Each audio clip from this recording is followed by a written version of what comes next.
Kemudian di poin 8, wajib menggunakan pakaian tradisi setiap subsuku tanpa memodifikasi. Jadi tentu saja pada poin ini memang sangat-sangat dibatasi, sekaligus panitia ingin mencari tahu bagaimana baju-baju asli yang ada di Kabupaten Melawi. Karena fenomena baju adat Dayak di Kalimantan pada umumnya dewasa ini seringkali mengalami kekeliruan, karena orang menganggap bahwa baju Dayak itu harus memiliki bulu burung yang banyak, yang ramai.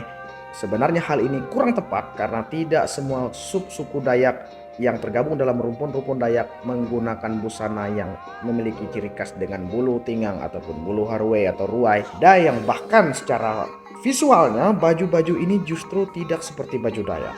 Namun pada event KKI ini dan seringkali di zaman sekarang orang mengkamuflasekan baju adat Dayak ke dalam bentuk baju adat kreasi, yang mana hal ini berbau kapitalis yang hanya sekedar copy paste dari Google kemudian mengatakan bahwa ini adalah baju subsuku A, baju subsuku B, padahal copy paste dari berbagai macam baju subsuku yang ada di Google kemudian mencampur adukannya sehingga tidak lagi menampilkan ciri khas dari subsuku yang dimaksud.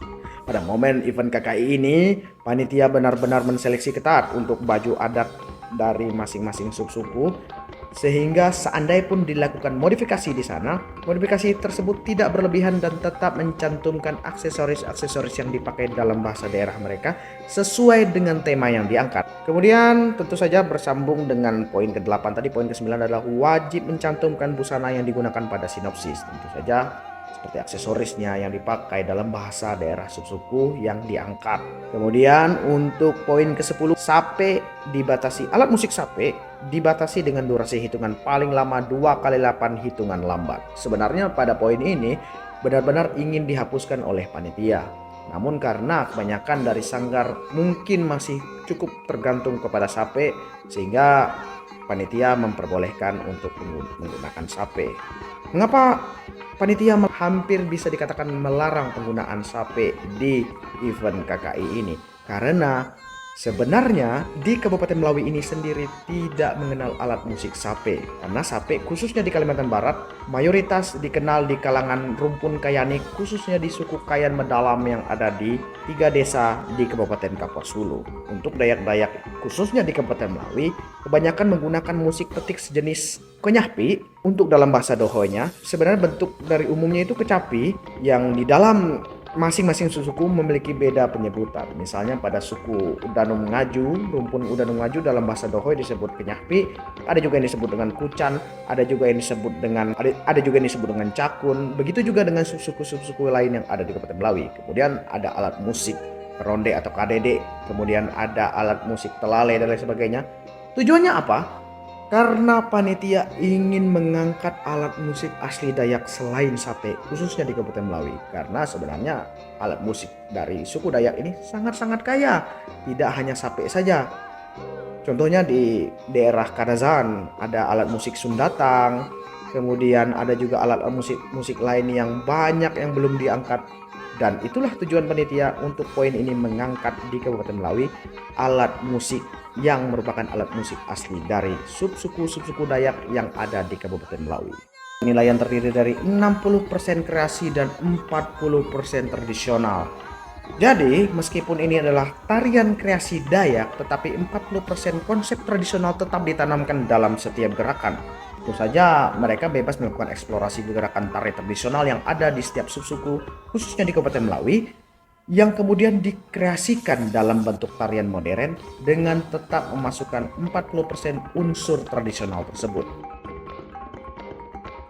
KKI bisa dikatakan cukup nekat dan dalam waktu yang sangat amat singkat. Untuk membuat event tari ini, panitia efektif yang tidak sampai berjumlah 15 orang harus tunggang langgang mencari dana dan sponsor. Dengan waktu efektif hanya pertengahan bulan 10, bulan 11 serta lomba pada awal Desember. Hal ini karena untuk setingkat Kabupaten Melawi, event ini cukup berani memberi hadiah, yakni juara 1 6 juta rupiah, juara 2 3 juta rupiah, serta juara 3 2 juta rupiah, serta nominasi-nominasi lainnya yang dengan harapan dapat memberi apresiasi seni kepada para peserta setidaknya sesuai dengan jerih payah serta akomodasi yang dikeluarkan selama mereka latihan dan berproses.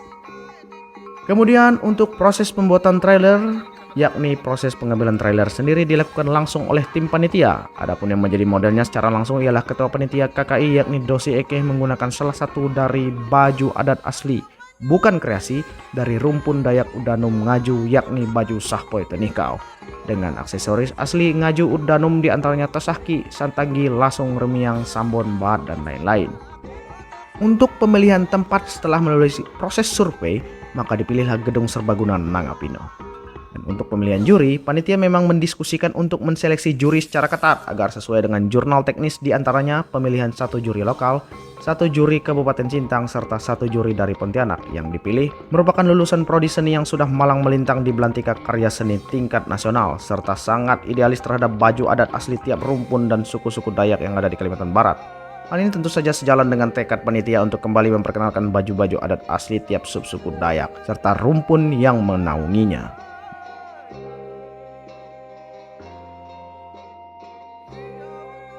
Mengingat di zaman modern ini baju Dayak tradisi asli seringkali dikamuflasekan dalam baju Dayak kreasi berbau kapitalis yang secara barbar hanya copy paste dari Google laksana artificial intelligence tanpa melakukan riset terlebih dahulu terkait demografi masyarakatnya, khususnya yang terjadi di wilayah Kabupaten Melawi. Sekali lagi, tujuan ini bukan untuk membatasi kreasi, namun perkembangan baju adat di tiap-tiap suku harusnya memang berkiblat kepada suku-suku yang baju adatnya tetap mempertahankan pakem namun dikemas dalam bentuk modern. Bahkan saat pada hari H, salah satu juri juga menggunakan salah satu baju adat dari rumpun Dayak Ngaju Udanum yakni Sangkarut, sekaligus memberitahuan kepada publik betapa beragamnya jenis pakem baju adat bahkan dari 24 subsuku yang tergabung dalam kelompok 3 rumpun besar di Kabupaten Melawi, yakni Ibanik di hilir, rumpun Melawinik di sentral, dan Ngaju Udanumik di bagian hulunya. Baju adat tiap suku di dalam rumpun-rumpun Dayak ini bisa saja sangat-sangat berbeda antara satu dengan yang lainnya. Panitia juga sangat berterima kasih kepada komunitas Ikadum baik di Melawi, di Sintang, serta beberapa tokoh Dayak di Kabupaten Melawi dan Sintang yang berlaku sebagai donatur pada event ini, serta tentunya kepada beberapa sponsor yang membantu menyukseskan acara ini. Pada prosesnya, para pemuda-pemudi Ikadum memang diberi kepercayaan penuh oleh tetua-tetua mereka serta bantuan beberapa teman-teman pemuda Dayak yang ada di Kabupaten Melawi.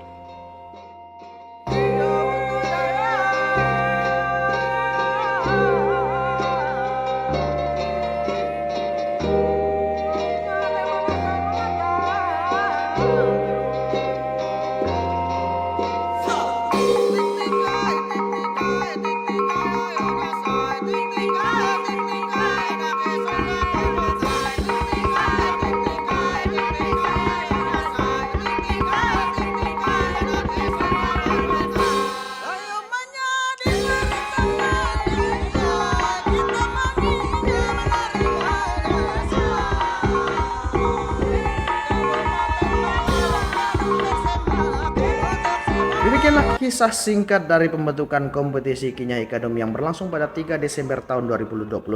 Kita berharap banyak event-event seperti ini yang dilahirkan di Kabupaten Melawi dan yang di Kalimantan Barat, sehingga menarik minat sanggar-sanggar untuk aktif terus berlatih dan mengembangkan tari kreasi Dayak yang berakar kepada tradisi asli masyarakat suku Dayak. Demikian dari saya. Salam satu darah Dayak abadi, tabe selamat, tahto motong, urah boru. Sampai jumpa.